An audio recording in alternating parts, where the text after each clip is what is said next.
Chapter 3. The Hospital Window. This heartwarming story will surprise and move you.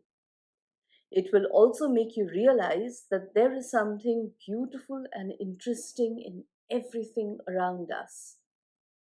If only we would find the time to look out of the window in our lives. Rahim was seriously ill with jaundice and was in the hospital. He was in the ICU for a few days and had just been moved into a small room with two beds. His bed was beside the window. Rahim was happy to be in the bed by the window. He enjoyed the fresh air that came in. He felt a little lonely sometimes as he was alone in the room with no one to talk to. He amused himself by imagining what was going on in the world outside. His loneliness was short lived, as he soon had a companion. He woke up one morning and saw another patient on the other bed. He heard the nurse say that the man had been in an accident and had multiple fractures. He was obviously going to be in the hospital for a long time. Later in the day, Rahim and the other patient introduced themselves. His name was Anand. They talked about their work, families, politics, places they had visited, sports they liked watching, and so on. Rahim no longer felt lonely. When Anand saw Rahim sitting up in his bed, he thought how nice it would be if he too could do that. But here he was, unable to move at all, without help. You're a lucky man, he told Rahim. I would love to be in a bed by the window. What is happening outside? Rahim said, It's a lovely day. It is cold, but the sun is shining brightly. There's a park nearby. Children are playing there.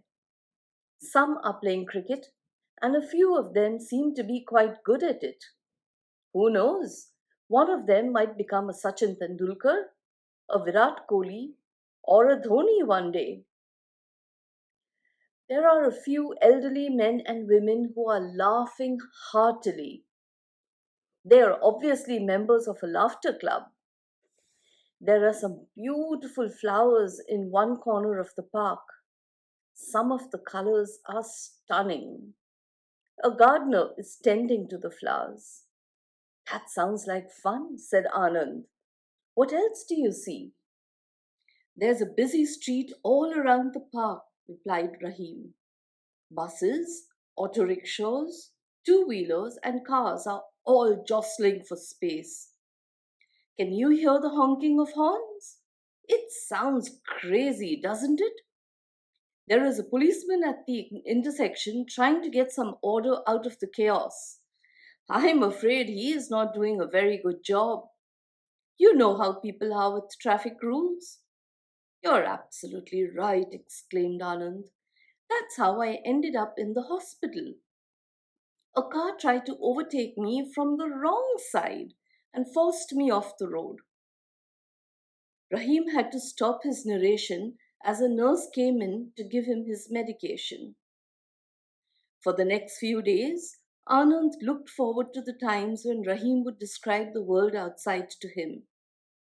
He heard about the sparkling glass and steel office buildings that shone in the sunlight, the different shapes that the clouds took as they sailed along in the sky, interesting people that Rahim saw on the streets, processions and protest marches, and so on.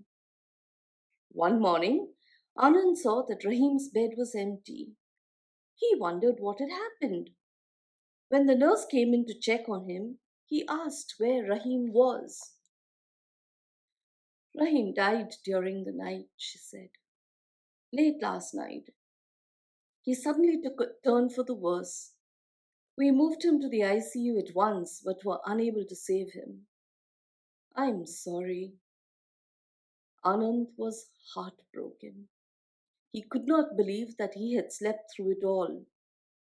His mornings would never be the same again. He would really miss Rahim. Though he had only known him for a few days, he had become very fond of Rahim. Anand's condition gradually improved. The doctors told him he would be able to sit up soon in his bed. He wanted to move into Rahim's bed. He was very happy the day he was allowed to sit up. When he looked out of the window, all he saw was a drab building. He called the nurse and asked her what had happened to the park. What park? She asked. Why, the park that Rahim had told me about, with the flowers and the children playing. You must be mistaken, she said. Rahim could not have described anything. He was blind.